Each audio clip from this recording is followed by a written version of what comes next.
So now we're going to take a look at some reclined blocks and how we can use the same system when we're on our back.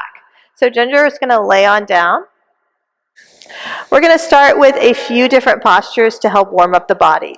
I use supine blocks to warm up the body and to cool down the body. So we're going to give you a couple different options when you're flat on your back. Extend both legs long to the end of the mat, starting in a shavasana. This is a nice way to start a class. Draw your right knee into your chest. Interlace your fingers around your right shin. Now notice that the right side waist wants to come up towards your right armpit. Can you pull the right hip down energetically towards the bottom of your mat, creating some space on the right side body? Flex the toes back to the shins so that you're active and engaged in both legs. You'll feel a difference.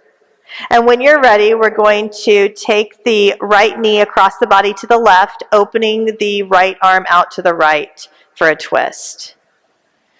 So taking a few breaths here and cueing students to really breathe into the right lung, to use the breath even to help their right rib cage come closer to the mat. That will help them to feel more of a twist in the thoracic spine. Remember, twist and back bends are always in the thoracic spine. They're not meant for the low back. Coming back through center, hug the knee into the chest and release the leg down. We'll do the second side. Left knee into the chest. Give yourself a moment. Adjust yourself as needed, pulling the left hip down towards the bottom of the mat, creating more space in the left side body. Take a breath in. On your exhale, we're taking the left knee across the body to the right, opening the left arm. And again, cueing that inhalation into the left lung to create an opportunity for gravity to let the left rib cage come closer to the mat. The more we do this, the more we can feel that stretch and that twist in the upper back. Come back through center. Hug it in and release it down. Bring the arms up overhead, interlace the fingers up above you, all but the index finger. And then we're going to come up and over to the right and bring the left foot on top of the right foot crossed at the ankles for a side stretch. So this here is an opportunity to get some axial flexion into the practice. So we're doing some lateral side stretching. Coming back through center, unwind the feet. We'll take it to the opposite side, right ankle over the left, and stretching through the right side body. We're careful not to compress the left side body. We still want to create extension through the spine. And then coming back to center. Draw the knees into the chest, bringing the hands on top of the knees, arms straight out in front of you. Yep. Take a breath in. On your exhale, draw the knees into your chest. Taking a few rounds of Apanasana. Inhale, push the knees away. And exhale, draw the knees into the chest. Inhale, push the knees away. Exhale, knees into chest.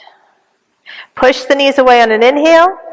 And then exhale, bring the knees back in, reach down, happy baby.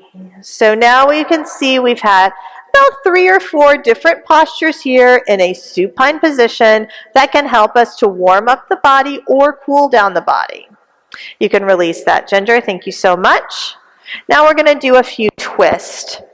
We're going to take the right leg over the left leg in an eagle twist, tight, nice, and then press into the left foot, lift the hips, take the pelvis 2 inches to the right, drop both knees to the left. You can open the arms to the east or the west, maybe even cactus the arms here, whatever feels right for you.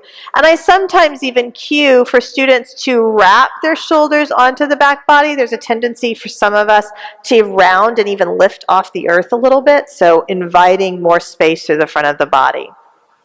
Coming back through center, unwinding, resetting the pelvis. This is really important. And then taking the opposite side. And when she's ready, pressing into the earth, lift the hips, take them 2 inches to the left, drop both knees to the right. Again, any arm variation that feels good for Ginger today. When she's ready, she'll come back through center, unwind, reset the pelvis. Now this is a fun one, and a lot of people like it. We're going to take and drop the left knee out to the left, like half butterfly pose. And then go ahead and snake your left foot underneath your right thigh and reach down with the right hand for the top of the left foot. This in and of itself can be intense for some people. This is an intense psoas stretch. If this isn't too much, is it too much? If it's not too much for Ginger, she's going to bring her right knee into the chest with her left hand around her shin or knee. Now, the more Ginger brings her right thigh to the right side of her body, the more she's going to feel it in her left psoas, yes? Now, some students do not feel this at all. It is perfectly okay. That's why I never say you should feel anything in a particular asana, because we're all very different. Once she's finished with this, she can unwind and do the second side. So again, resetting the pelvis, just like we've done when we did standing asanas. Now we're going to let the right knee come to the right, reach down for the right foot underneath the left leg, and then draw the left knee into the chest with the right hand.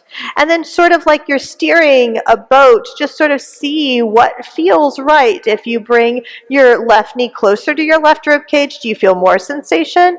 Or maybe do you need to feel less sensation? Always an opportunity for observation.